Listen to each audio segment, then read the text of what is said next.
Hi everybody. Sorry it's been a while since I've made a video. I'm back in the US right now. Been here since May 29th, and today is July 5th here in the United States.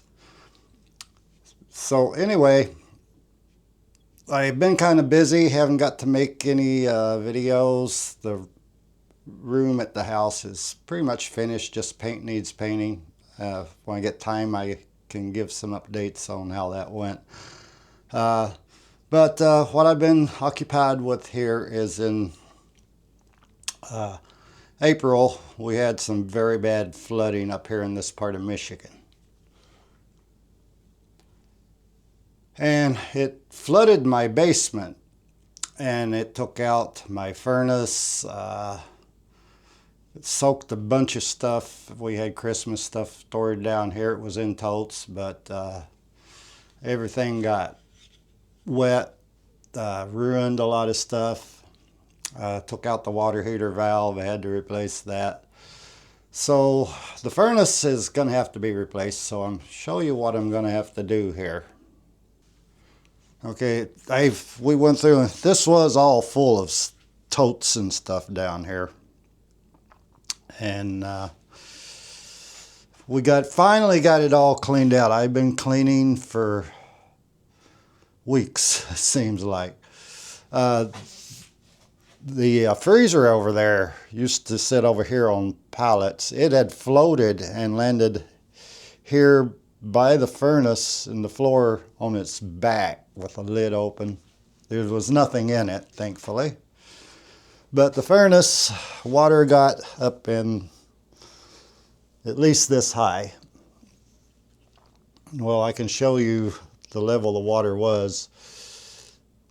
If you see the floor over here and you see the bottom of that shelf right there, that's how deep the water was, because shelves are attached at the top, luckily, so I was able to save a couple of shelves. Everything below that was water, got wet. So that's how much water was in here. So what I got to do is replace the furnace, since it took out the circuit board here. See if I can give you a shot of that. You can see that's just destroyed. It's crudded up. Everything in there's, try to replace everything that's bad would probably cost as much a new furnace. So I've already got a new furnace, and ready to take this one out finally. So I got to take the electrical off. I've got a switch up here on above that's already off. The thermostat wire from upstairs, that's got to come out. Those are all connected right there. The gas line disconnect here, then I'll have to take the piping from the valve over here. I've got to get that plastic pipe out, and it's pretty long down in there where we glued it. It used to come up there where this coupler is. So I might have to replace some of this piping if I have to cut it in certain places to get it out. But for now, there's a clamp there. I'm going to try to take that clamp loose and lift it up as much as I can before I cut anything off of there, maybe. Because I don't think it has enough room to come all the way out with this beam up here above my head. Then I got to take the plenum off.